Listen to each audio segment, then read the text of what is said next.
What if Satoru Gojo was never sealed inside the prison realm during the Shibuya Incident? It sounds like a simple question, but the answer reshapes every single event that follows.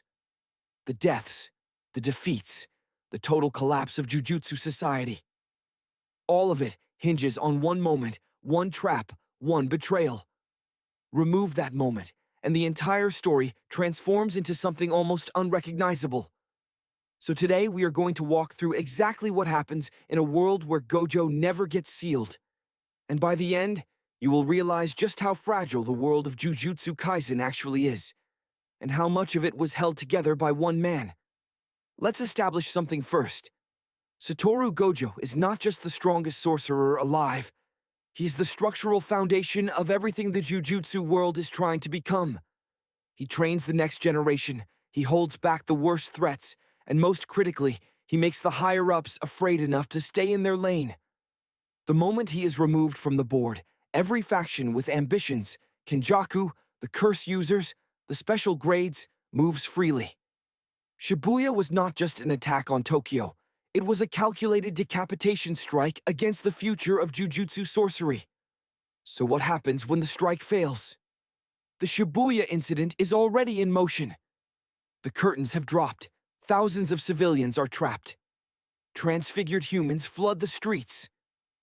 Jogo, Hanami, Choso, and Mahito are all present and operating. In the canonical timeline, they succeed because Gojo is isolated and sealed before he can finish the fight. But in this alternate scenario, Gojo sees through the trap, or perhaps Kenjaku's timing is slightly off, or Gojo resists the prison realm long enough to destroy it. Either way, he stays free. Within minutes, the fight ends. Not slowly, not dramatically. It ends the way a storm ends a sandcastle. Jogo, one of the most powerful special-grade curses in existence, was already being overwhelmed before the sealing happened. Without the interruption, Gojo finishes him. Hanami had already been killed in canon before Shibuya, so that threat is already gone. Choso, powerful but not remotely in Gojo's tier, retreats or is neutralized. And Mahito, the curse that would go on to traumatize and nearly break Yuji Itadori, never gets his extended rampage. He is erased. The single entity most responsible for the psychological destruction of the main cast simply ceases to exist that night. Now consider what that means for Nobara Koshigaki. In canon, Nobara loses her eye and is left in a state so critical that her survival is left ambiguous for hundreds of chapters. That happens entirely because Mahito is alive and active in Shibuya. With Gojo present, Mahito is dead before he ever reaches her. Nobara survives Shibuya completely intact. She continues her arc.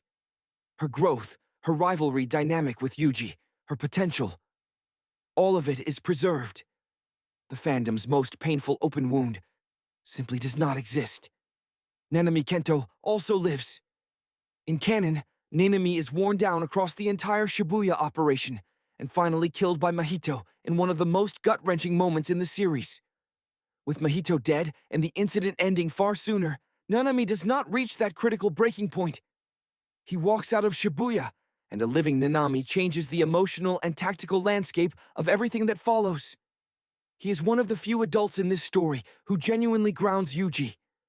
His survival means Yuji does not lose yet another father figure.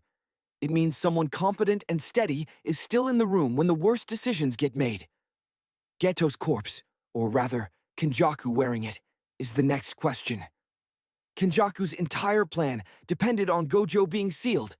The Culling Game, the merger, the manipulation of Tengen, all of it was downstream from that one successful sealing. With Gojo free and the Shibuya operation failed, Kenjaku has lost his most important move. He is now operating against a fully active Satoru Gojo, who knows his face, knows his goals, and has every reason to end him. Kenjaku is extraordinarily intelligent, but fighting Gojo directly has never been his strategy precisely because it does not work. He retreats. He recalculates. The Culling Game either never begins or begins in a severely compromised form. This is where the alternate timeline gets complicated in a fascinating way. The Culling Game was Kenjaku's method of awakening sorcerers across Japan, accumulating cursed energy on a massive scale, and triggering the merger between Tengen and all of humanity. Without the game, thousands of reincarnated sorcerers never activate. Hazunoki, Kashimo, Takaba, Charles, none of them enter the picture the same way. The colonies never form, and the reincarnation of Suguru Geto's original body, the real Geto, becomes a far more uncertain event. This also means Yuta Okatsu's arc shifts entirely. In canon, Yuta returns from overseas to fight in a Jujutsu world that has already collapsed. He's fighting to recover ground. In this alternate world, Yuta returns to a world still standing. His role becomes less about crisis response and more about genuine development alongside Gojo. The mentorship deepens. The next generation gets time. Actual time. To grow with guidance rather than just surviving the wreckage of their elders. Now for the deeper question that this scenario quietly raises. If Gojo being sealed was the single pivot point for every catastrophe that followed, what does that say about the Jujutsu world's design? It was never stable. It was always one seal away from collapse. Gojo himself acknowledged this. He knew he was a temporary solution, not a permanent one. A world where he never gets sealed does not solve the underlying rot in Jujutsu society. The higher-ups are still corrupt. Tengen is still aging toward a dangerous transformation. The need for reform does not disappear. What changes is who gets to lead that reform.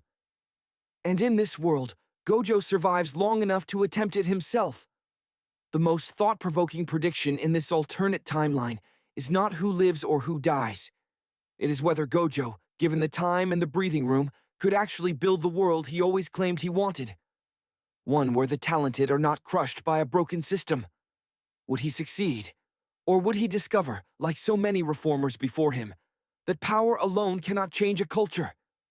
Gojo once said that he wanted to change the Jujutsu world through education, through raising the next generation to surpass even him. Shibuya stole that time from him. In a world where Shibuya fails, that dream gets its chance. Whether it would have worked, that is the question Jujutsu Kaisen may have always been asking beneath the surface. Not whether Gojo could win, but whether winning was ever enough.